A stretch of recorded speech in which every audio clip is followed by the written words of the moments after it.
Welcome to Ashwini ಕನಸು blog. ಎಲ್ಲ ಹೇಗಿದ್ದೀರಾ? ಚೆನ್ನಾಗಿದ್ದೀರಾ ಅಂತ ಭಾವಿಸ್ತಾ ಇವತ್ತಿನ ವೀಡಿಯೋನ ಸ್ಟಾರ್ಟ್ ಮಾಡೋಣ. ಫ್ರೆಂಡ್ಸ್, ಇವತ್ತಿನ ವೀಡಿಯೋದಲ್ಲಿ ಬಂದು ಏನಪ್ಪ ವಿಷಯ ಅಂದರೆ, ಫ್ರೆಂಡ್ಸ್, ಮುಖ ಚೆನ್ನಾಗಿದ್ದರೆ ಸಾಲದು, ಮನಸ್ಸು ಚೆನ್ನಾಗಿರಬೇಕು.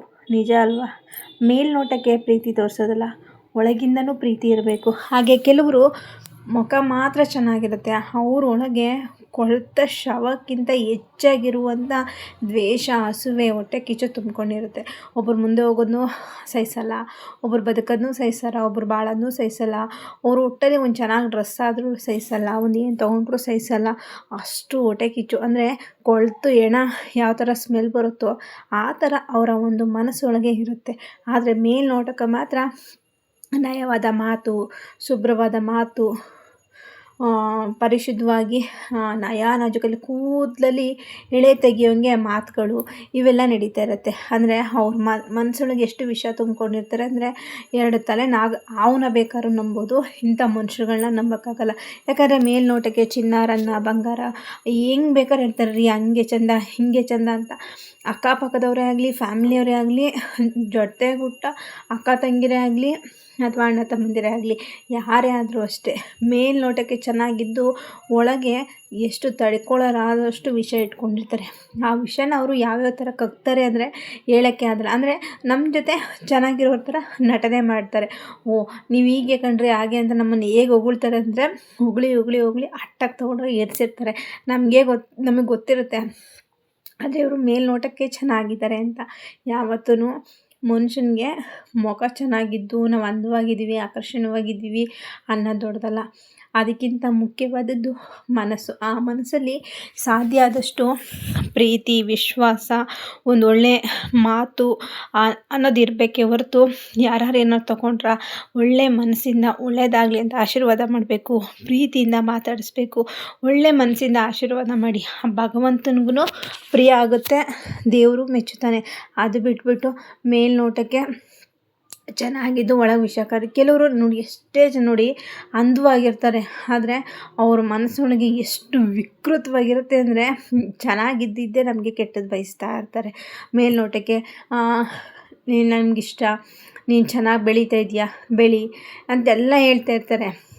ಅವರೊಳಗೆ ವಿಷ ಹೆಂಗೆ ತುಂಬ್ತಾ ಇರ್ತಾರೆ, ಅವಳು ಹಿಂಗೆ ಹೋಗ್ತಿದ್ದಾಳೆ, ನಾನು ಅವ್ಳಿಗಿಂತ ಹೋಗೋಕ್ಕಾಗ್ತಾ ಇಲ್ವಲ್ಲ, ಮುಂದಕ್ಕೆ ಹೋಗ್ತಾ ಇಲ್ವಲ್ಲ ಅಂದ್ಬಿಟ್ಟು ಇನ್ನೊಬ್ಬರ ಹತ್ರ ಹೋಗಿ ಚಾಡಿ ಹೇಳೋದು, ನಮ್ಮ ಬಗ್ಗೆ ಯಾವ್ಯಾವ ಬೇಕೋ ಆ ಥರ ಹೇಳೋದು.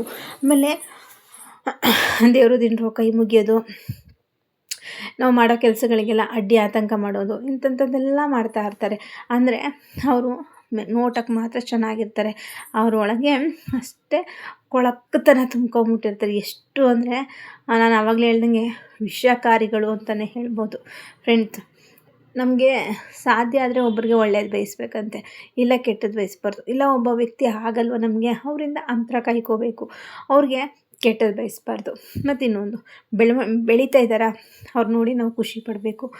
ಭಗವಂತ ಅವ್ರನ್ನ ಬೆಳೆಸ್ತಾ ಇದೆಯಾ, ನನಗೂ ಒಂದು ದಾರಿ ಕೊಡಪ್ಪ ಅಂತ ಭಗವಂತನ ಹತ್ರ ಬೇಡಬೇಕು. ಅದು ಬಿಟ್ಬಿಟ್ಟು ಅವರು ಹೋಗ್ತಾ ಇರೋದಕ್ಕೆ ಅವ್ರಿಗೆ ಹಾಗೆ ಹೀಗೆ ಅಂತ ಅಡ್ಗಳು ಹಾಕೋದು, ಆಮೇಲೆ ದೇವರು ದಿಂಡ್ರು ಅಂತ ಕೈ ಮುಗಿಯೋದು, ಆಮೇಲೆ ಬೇರೆಯವ್ರ ಬಗ್ಗೆ ಇಲ್ಲ ಸಲ್ಲದ ಅಪಾರ ಮಾಡೋದು, ಆಮೇಲೆ ಒಳ್ಳೊಳಗೇ ಶಾಪಗಳು ಹಾಕೋದು. ಹೆಂಗೆ ಅಂದರೆ ಅವ್ರು ಮಾಡೋ ಕೆಲಸಗಳೆಲ್ಲ ಏನೂ ಆಗ್ಬೋದು. ಈಗ ಒಳ್ಳೆಯವರು, ಒಳ್ಳೆ ವ್ಯಕ್ತಿ ಅಂತ ಹೇಳ್ಕೊಂಡು ಎಲ್ಲ ಹೇಳ್ಕೊತಾರೆ, ಆದರೆ ಆ ವ್ಯಕ್ತಿ ಆ ಮಾತನ್ನು ಉಳಿಸ್ಕೋಬೇಕು. ಈಗ ನಾವು ನಂಬಿ ನಿಮ್ಮ ಹತ್ರ ಒಂದು ಮಾತು ಹೇಳಿದ್ದೀವಿ ಅಂದ ತಕ್ಷಣ ಅದಕ್ಕೊಂದು ಅರ್ಥ ಇರುತ್ತೆ. ಏನೋ ಹೇಳಿರ್ತಾರೆ, ನನ್ನ ನಂಬಿದ್ದಾರೆ ಹೇಳಿದ್ದಾರೆ ಅಂತ. ಅದು ಬಿಟ್ಬಿಟ್ಟು ನಿಮ್ಮ ಹತ್ರ ಕೇಳ್ಕೊಳ್ಳೋದು, ಮೂರನೇವ್ರ ಹತ್ರ ಹೋಗಿ ಇಲ್ಲ ಸಲ್ಲದನ್ನೆಲ್ಲ ಮಾತಾಡೋದು, ಒಂದಕ್ಕೊಂಬತ್ತು ಸೇರಿಸಿ ಮಾತಾಡೋದು, ಆಮೇಲೆ ಒಳಗೇ ವಿಷ ಕರೆಯೋದು. ಫ್ರೆಂಡ್ಸ್, ಅವ್ರಿಗೆ ನಿದ್ದೆ ಬರೋಲ್ಲ, ಊಟ ಬರೋಲ್ಲ, ಊಟ ಮಾಡೋಕ್ಕಾಗಲ್ಲ. ಆಮೇಲೆ ಯಾವಾಗ ಅವರು ಕಣ್ಣು ಮುಂದೆ ಹಾಳಾಗ್ತಾ ಇರ್ತಾರೆ ಅನ್ನೋದೇ ಕಾಯ್ತಾ ಇರ್ತಾರೆ, ಮುಂದೆ ಹೋಗೋದನ್ನು ಸಹಿಸೋದಿಲ್ಲ. ಹಾಗಾಗಿ ಹಿರಿಯರು ಸುಮ್ಮನೆ ಹೇಳಿಲ್ಲ ಫ್ರೆಂಡ್ಸ್, ಮುಖ ಚೆನ್ನಾಗಿದ್ದರೆ ಸಾಲದು, ಮನಸ್ಸು ಚೆನ್ನಾಗಿರಬೇಕು ಅಂತ.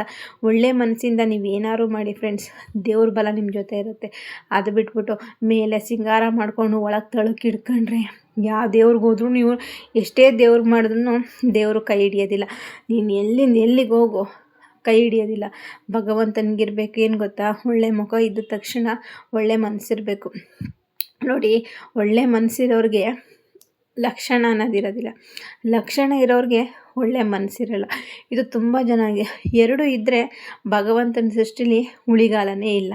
ಅಂಥವ್ರನ್ನ ಬೇಗ ಕರ್ಕೊಂಡ್ಬಿಡ್ತಾನೆ. ಮುಖ ಚೆನ್ನಾಗಿದ್ದು, ಮನಸ್ಸು ಚೆನ್ನಾಗಿದ್ದು, ಒಬ್ರಿಗೆ ಒಳ್ಳೇದು ಬಯಸೋ ಅಂಥ ಗುಣ ಇದ್ದರೆ ಅಂಥವ್ರನ್ನ ಭೂಮಿ ಮೇಲೆ ಭಗವಂತ ಇರಿಸೋದೇ ಇಲ್ಲ, ಬೇಗ ಕರ್ಕೊಂಡ್ಬಿಡ್ತಾನೆ. ಸಾಕು ಬಾ, ನೀನು ಒಳ್ಳೇದು ಮಾಡಿದ್ದು, ನೀನು ಅಂದ ಪ್ರದರ್ಶನ ಸಾಕು, ನಿನ್ನ ಒಳ್ಳೆ ಮನಸ್ಸು ಸಾಕು ಅಂತ ಬೇಗ ಕರ್ಕೋತಾನೆ. ಹಾಗೆ ಮನಸ್ಸು ಚೆನ್ನಾಗಿರಬೇಕು, ಮುಖನೂ ಚೆನ್ನಾಗಿರಬೇಕು. ಇವೆರಡು ಇದ್ದರೆ ದೇವ್ರ ಹತ್ರ ಉಳಿಗಾಲ ಇಲ್ಲ. ಮನಸ್ಸು ಚೆನ್ನಾಗಿದ್ದು ಒಳ್ಳೆ ಮುಖ ಲಕ್ಷಣ ಇರೋದಿಲ್ಲ, ಒಳ್ಳೆ ಮುಖ ಲಕ್ಷಣ ಇದ್ದರೆ ಒಳ್ಳೆ ಮನಸ್ಸಿರೋದಿಲ್ಲ. ಭಗವಂತ ಏನಾದರೂ ಒಂದು ರೂಪ ಏನಾದರೂ ಇಟ್ಟೇ ಇಟ್ಟಿರ್ತಾನೆ. ಯಾಕಂದರೆ ಭೂಮಿ ಮೇಲೆ ಇದ್ರೆ ಎಲ್ಲರೂ ನೋಡಬೇಕಾಗತ್ತೆ ಫ್ರೆಂಡ್ಸ್. ಹಂಗೆ ಒಳ್ಳೆಯವರು, ಶಿಸ್ತು, ನಡೆ ನುಡಿ, ಅವರು ದುಡ್ಡು ಇಡ್ತಿದ್ದಾರೆ, ಅವರೆಲ್ಲ ರಿಚ್ ಆಗಿದ್ದಾರೆ ಅಂತ ಅಂದ್ಕೊಂಡು ನಿಮ್ಗೆ ಏನು ಆಗ್ತಿದೆ ಅದನ್ನೆಲ್ಲ ಇನ್ನೊಬ್ರ ಹತ್ರ ಶೇರ್ ಮಾಡ್ಕೋಬೇಡಿ. ಯಾಕೆಂದರೆ ಅವ್ರು ಹೇಳ್ಕೊಡೋಷ್ಟು ಒಳ್ಳೆಯವರಾಗಿರಲ್ಲ. ನನ್ನ ಅನುಭವ, ನಾನು ತುಂಬ ಜನ ಇವರು ಒಳ್ಳೆಯವರು, ಅವರು ನಯ ಮಾತುಗಳು ಅಂದರೆ ನಮ್ಮನ್ನು ನಾವು ಮೆಚ್ಚೋದಂಥ ಕೆಲಸ ಮಾಡೋದು, ಮಾತಾಡೋದು, ಇಂಥದ್ದನ್ನೆಲ್ಲ ನಾನು ಬೇಗ ನಂಬ್ತಿದ್ದೆ. ಇವ್ರ ಜೊತೆ ಇದ್ದರೆ ನಮಗೂ ಒಂದು ಧೈರ್ಯ, ಒಂದು ಒಳ್ಳೆಯ ರೀತಿಲಿ ಅಂದರೆ. ಆದರೆ ಅವ್ರ ಮನಸ್ಸಲ್ಲಿ ಯಾವ ಥರ ವಿಕಾರವಾಗಿ ವಿಷ ತುಂಬಿರ್ತಾರೆ ಅಂದರೆ ಫ್ರೆಂಡ್ಸ್, ನಾನು ಹತ್ತಿರದಲ್ಲಿ ನೋಡಿಬಿಟ್ಟಿದ್ದೀನಿ. ಸ್ವಂತದವರೇ ಆಗಲಿ, ರಿಲೇಟಿವ್ ಆಗಲಿ, ನಮ್ಮ ಜೊತೆ ಒಡೆ ಹುಟ್ಟಿದವರೇ ಆಗಲಿ, ಮೇಲ್ನೋಟಕ್ಕೆ ಮಾತ್ರ ಚೆನ್ನಾಗಿರ್ತಾರೆ, ಒಳಗೆ ವಿಷ ಕಾರ್ತಾ ಇರ್ತಾರೆ. ನಮ್ಮನ್ನು ಯಾವಾಗ ಹಾಳಾಗ್ತೀವಿ ಅಂತ ಆಗೋಗೋದು. ಈ ಮಾಟ ಮಂತ್ರ ಅನ್ನೋದಕ್ಕೆ ಫಸ್ಟ್ ಕೈ ಹಾಕ್ತಾರೆ. ಅದಾಗಲಿಲ್ವಾ ನಮಗೇನೇನು ಕೆಟ್ಟದ್ದು ಮಾಡಬೇಕು ಅದನ್ನೆಲ್ಲ ಮಾಡ್ತಾರೆ. ಆಮೇಲೆ ಅಕ್ಕಪಕ್ಕದವ್ರು ಚಾಡಿ ಹೇಳೋದು. ಒಟ್ಟಲ್ಲಿ ಒಂದು ಮನುಷ್ಯ ಹೇಗೆ ಹಾಳಾಗಬೇಕು ಅನ್ನೋದ್ರ ಬಗ್ಗೆ ತುಂಬ ಚೆನ್ನಾಗಿ ಟ್ರೈ ಮಾಡ್ತಾ ಇರ್ತಾರೆ. ಅದರಲ್ಲಿ ನನಗೂ ತುಂಬಾ ಅನುಭವ ಆಗಿದೆ. ಮತ್ತು ನನಗೆ ಸುಮಾರು ಯೂಟ್ಯೂಬಲ್ಲೂ ಅನುಭವ ಆಗಿದೆ, ಮತ್ತಷ್ಟು ಫ್ಯಾಮಿಲಿಯೂ ಅನುಭವ ಆಗಿದೆ, ರಿಲೇಟಿವ್ಗಳಿಂದನೂ ಅನುಭವ ಆಗಿದೆ. ಹಾಗಾಗಿ ನಾನು ಯಾರ ಹತ್ರ ಏನು ವಿಷಯನೂ ಶೇರ್ ಮಾಡ್ಕೊಳ್ಳೋಕ್ಕೆ ಈಚೀಚೆಗಂತೂ ಇಷ್ಟನೇ ಪಡಲ್ಲ. ಯಾಕಂದರೆ ನೋಟಕ್ಕೆ ನೀನು ಬೆಳೆದ್ರೆ ಚಂದ, ನೀನು ಮುಂದೆ ಹೋದರೆ ಚಂದ, ಖುಷಿ ಆಗುತ್ತೆ, ಹಾಗೆ ಹೀಗೆ ಅಂತಾರೆ. ಆದರೆ ಅವರೊಳಗೆ ಮೇಲಿಂದ ಕೆಳಗೋರ್ಗು ಈ ಹೆಣ ಇರುತ್ತೆ ನೋಡ್ರಿ, ಆ ಮಟ್ಟಿಗೆ ವಿಷ ತುಂಬ್ಕೊಂಡಿರ್ತಾರೆ. ಅದು ನಾರ್ತಾ ಇರುತ್ತೆ ನೋಡ್ರಿ, ಆ ಮಟ್ಟಿಗೆ ವಿಷ ಇರುತ್ತೆ. ಆ ವಿಷನ ಅವ್ರನ್ನ ಅವರೇ ಕೊಲ್ಲೋದು.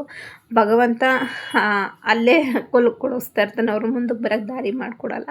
ಒಟ್ಟಲ್ಲಿ ಇದು ನನ್ನ ಅನುಭವ ಫ್ರೆಂಡ್ಸ್. ಹಾಗಾಗಿ ಯಾರ ಹತ್ರನೂ ಏನೂ ಶೇರ್ಬೇಡಿ, ಮುಖ ನೋಡಿ ಮೊಳೆ ಹಾಕಬೇಡಿ, ಅಂದ ಇದ್ದಾರೆ ಅಂದ್ಕೊಂಡು ಶೇರ್ ಮಾಡ್ಕೋಬೇಡಿ. ಯಾಕಂದರೆ ಅವರೊಳಗೆ ತುಂಬಾ ವಿಷಯ ಇರುತ್ತೆ. ಹಾಗಾಗಿ ಮನುಷ್ಯನ ನಂಬಿ, ಒಳ್ಳೆಯದು ಕೆಟ್ಟದ್ದು ಯೋಚನೆ ಮಾಡೋಷ್ಟು ನಿಮ್ಮಿರುತ್ತೆ. ಹಾಗಾಗಿ ಮುಖ ಲಕ್ಷಣವಾಗಿದ್ದವರೆಲ್ಲ ಒಳ್ಳೆಯವರಂತ ಖಂಡಿತ ಅಂದ್ಕೋಬೇಡಿ. ಅವರು ತುಂಬ ವಿಷಕಾರಿ ಜನಗಳು, ಒಳಗೊಂದು ಹೊರ್ಗೊಂದಿರುತ್ತೆ.